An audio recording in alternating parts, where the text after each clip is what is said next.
Sepi cuan para cuan mania, di video kali ini kita akan membahas 5 emiten seperti biasa, dan sebelum itu kita akan membahas pergerakan IHSG kita. Untuk emiten pertama yang kita akan bahas hari ini ada ITMG, Indo Tambang Raya Megah Tbk. Yang kedua ada SMGR, Semen Indonesia Persero Tbk. Yang ketiga ada MDKA, Merdeka Copper Gold Tbk. Yang keempat ada ADMR, Adaro Minerals Indonesia Tbk. Dan yang terakhir ada Gosco Plantation Tbk. Sebelum itu kita akan membahas pergerakan IHSG kita. Jadi hari ini IHSG terkoreksi sebesar 0,61%, membentuk candle spinning candle spinning bottom. Dan jika kita lihat pergerakan yang seperti ini, jadi dia kemarin pada tanggal 14 Juni kemarin memantul dari area EMA 100 yang telah diuji dengan 2 candle yang merupakan sebuah area resistance into support yang bisa kita dapatkan pada tanggal 23 Mei kemarin. Jadi EMA 100 ini berlaku sebagai sebuah area support yang cukup kuat. Jadi skenario yang berpotensi terjadi, misalnya market kedepannya bisa bullish lagi, ini bisa saja EMA 100 merupakan area bottoming dari wave 2, yaitu tren baru yang dibentuk, dan dia bisa saja lanjut membentuk sebuah wave selanjutnya, yaitu wave 3. Jadi pergerakan yang berpotensi terjadi ini, jika market bullish, ini bisa seperti ini.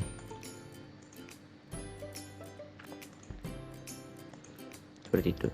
Dan ini juga jika dilihat membentuk sebuah pattern inverted head and shoulder. Tapi jika market bearish, untuk kedepannya dia bisa saja wave 2 nya ini terkoreksi lebih dalam, bisa ke kisaran harga 6.800 maupun ke EMA 200 nya di harga 6.700an. Tapi perlu diperhatikan jika misalnya IHSG bisa menyentuh di bawah last major swing low-nya pada tanggal 13 Mei di harga 6.568 kemarin, ini skenario yang terbentuk akan berbeda. Jadi misalnya IHSG bisa melakukan penurunan yang sangat jauh menembus EMA 200 dan juga support kuatnya ini, skenario yang akan terbentuk adalah IHSG akan membentuk wave ABC yang jika misalnya harga menurun di bawah last swing low-nya ini, bisa dikatakan bahwa correction wave dari IHSG belum selesai terbentuk. Oke, kita langsung ke emiten yang pertama. Ini ada ITMG. Jadi ITMG hari ini melemah sebesar 4,33%.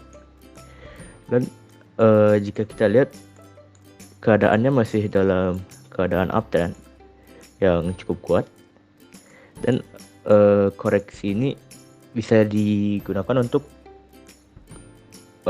mencari sebuah area untuk melakukan spekulasi buy. Jadi koreksi yang terjadi seperti ini, jika kita lihat secara Elliott Wave ini, pada saat ini ITMG sedang membentuk sebuah wave 4-nya.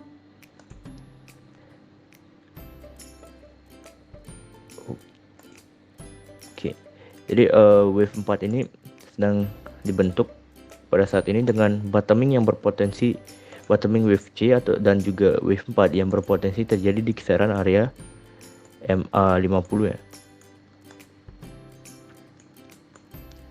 Jadi pergerakan ITMG bisa saja berpotensi terbentuk seperti ini, dan area MA 50 ini juga bisa dikatakan sebuah support yang cukup kuat karena bertemu dengan resistance turn into support yang telah diuji juga pada tanggal 19 Mei 2022 kemarin, dan area ini juga bertemu dengan Fibonacci 38,2%. Kenapa saya memilih mengatakan Fibonacci 23,6% ini kuat? Karena secara teori Elliott Wave, jika misalnya retracement dari wave 2 ini terjadi di atas Fibonacci 50%, yang di ITMG ini terjadi sebesar 61,8%, wave 4-nya akan berpotensi terbentuk dengan retracement di bawah Fibonacci 38%. Jadi Fibonacci 23,6%-nya kemarin udah dijebol ya dengan gap down, dan pada saat ini Fibonacci 38,2%-nya ini berlaku sebagai area support keduanya. Untuk target dari ITMG masih cukup jauh di kisaran harga 40.000 yang berpotensi menjadi puncak dari akhir wave 5 ya. Dan saya menemukan area tersebut dengan menggunakan Fibonacci extension di kisaran area 61,8% yang saya tarik dari wave 2 ke wave 3, dan juga saya tarik lagi berpotensi ke area yang berpotensi menjadi bottoming dari wave 4. Jadi simpelnya ini, kalau saya hapus gambarnya, ini bisa kita lihat adanya sebuah area MA50. Ini jika rekan-rekan suka menggunakan teori MA50, MA200, ini simpelnya bisa melakukan spec buy di kisaran area MA50. Dan stop loss juga wajib diletakkan jika harga close di bawah area MA50. Untuk emiten kedua yang kita akan bahas hari ini ada SMGR. Jadi SMGR kemarin setelah ia membentuk sebuah bullish divergence, ia melakukan kenaikan yang cukup signifikan, tertahan di area resisten yang merupakan jika kita lihat dari RSI-nya juga merupakan sebuah area overbought, dan pada saat ini telah melakukan koreksi yang cukup dalam. Dan koreksi ini masih bisa dikatakan koreksi sehat. Jadi ITMG menurut saya dalam jangka waktu yang panjang ini akan berpotensi melakukan kenaikan yang sangat signifikan. Jadi kemarin ITMG tertahan oleh area demand yang bisa kita dapatkan pada tanggal 25 Mei kemarin. Yang juga setelah ia gap down, kemarin gapnya langsung ditutup pada tanggal 14 Juni 2022 kemarin. Jadi kita lihat secara price action, area demand ini juga merupakan sebuah area super kuat bertemu dengan sebuah support yang bisa kita dapatkan pada tanggal 20 Januari kemarin, yang bertemu juga dengan Fibonacci 61,8%, yang bertemu juga dengan sebuah area demand yang bisa kita dapatkan pada tanggal 25 Mei kemarin. Dan jika kita lihat secara pattern, ini SMGR berpotensi membentuk sebuah pattern inverted head and shoulder dengan neckline di kisaran harga 6.400 sampai 7.400 sampai 7.500-an. Dan jika di breakout, ini juga area neckline-nya juga nanti akan berpotensi dijaga oleh HEMA 200 juga. Dan jika di breakout dengan volume yang lumayan signifikan, ini SMGR bisa berpotensi menuju ke kisaran harga 8.700 sampai 9.000-an. Untuk titik stop loss, misalnya kita melakukan pembelian, bisa diletakkan di bawah area demand tersebut, dan juga area ini juga merupakan sebuah area resistance turning into support yang bisa kita dapatkan pada pertengahan Mei kemarin. Untuk emiten ketiga yang kita akan bahas hari ini ada MDKA. Jadi MDKA setelah kemarin melakukan penurunan yang cukup jauh dari area MA50-nya, hari ini melakukan koreksi yang cukup dalam juga sebesar 5,74%. Dan jika kita lihat ia sedang berada pas di area MA100 yang berhasil close di atas MA100, dan juga ia tertahan juga oleh sebuah area support horizontal yang telah diuji sebanyak 2 atau 3 kalian. Jadi MDKA ini sebenarnya udah cukup tidak begitu bagus karena trennya bisa dikatakan udah lumayan hampir patah. Tapi selama ia tertahan oleh area support horizontal ini, menurut saya masih oke-oke aja. Dia masih ada potensi memantul dengan target jangka pendek ke kisaran gapnya yang dibentuk pada tanggal 13 Juni kemarin di harga 4.960. Tapi perlu diperhatikan juga jika MDKA close di bawah area 4.280 ini merupakan area cut loss toleransi terbesar. Kenapa? Karena lihat secara pattern juga dia berpotensi membentuk sebuah pattern double top. yang merupakan pattern bearish reversal. Jadi jika breakdown di bawah harga 4.280 ini wajib melakukan sebuah hal yang namanya cut loss untuk meminimalisir kerugian. Untuk emiten keempat yang kita akan bahas hari ini ada ADMR. Jadi ADMR juga ya setelah melakukan koreksi yang cukup dalam dari puncaknya pada tanggal 20 April kemarin. Pada saat ini ia sedang menuju ke kisaran area MA100 yang baru dibentuk pada tanggal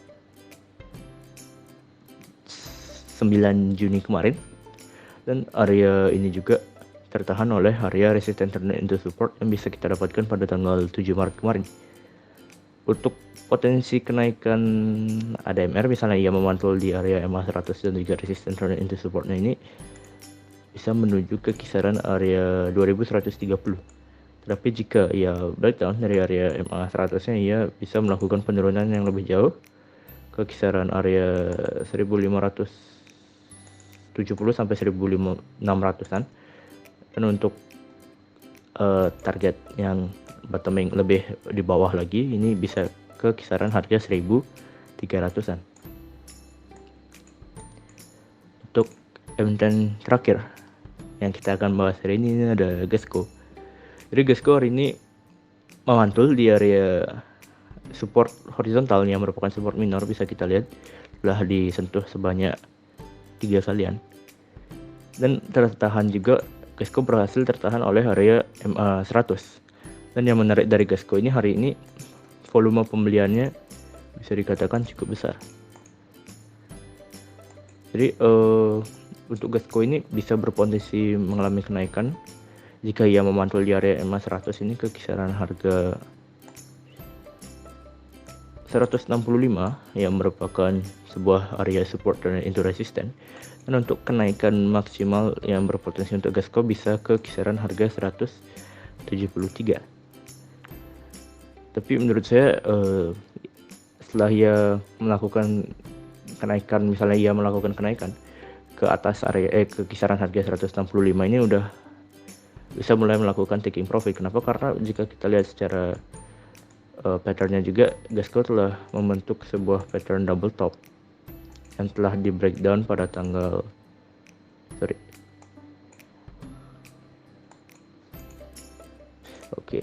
jadi Gasco ini membentuk sebuah pattern double top jika kita lihat yang telah di breakdown pada tanggal 13 Juni kemarin dengan target yang cukup jauh di kisaran harga 70-an. Dan Gasco ini juga merupakan sebuah emiten dengan volatilitas yang tinggi, jadi stop loss wajib diletakkan di bawah jika ia close di bawah MA100, dan taking profit bisa dilakukan dengan potensi kenaikan tertinggi di kisaran harga 173-an. Demikianlah analisa rekomendasi saham hari ini yang bisa kami sampaikan. Semoga bisa menjadi referensi bagi para acuan mania di dalam mengambil keputusan untuk menjual ataupun membeli. Di sini kami sekali lagi tekankan dan garis bawahi bahwa analisa rekomendasi saham ini tidak untuk mengajak cuan mania membeli ataupun menjual saham-saham yang kami analisa, dan kami juga tidak bertanggung jawab atas segala keuntungan maupun segala kerugian yang terjadi akibat analisa rekomendasi saham dari kami ini. Tolong dianalisa kembali sesuai dengan style para cuan mania dan tentukan trading plan maupun money manajemennya terlebih dahulu sebelum memutuskan untuk masuk ke dalam suatu saham. Akhir kata, terima kasih telah menonton video kami dan jangan lupa untuk subscribe, komen, like, dan juga share kepada para cuan mania yang membutuhkannya. Sekali lagi kami ucapkan terima kasih, semoga kita sehat, bahagia selalu, dan cuan menyertai kita bersama. Sampai bertemu di video kami selanjutnya. Salam.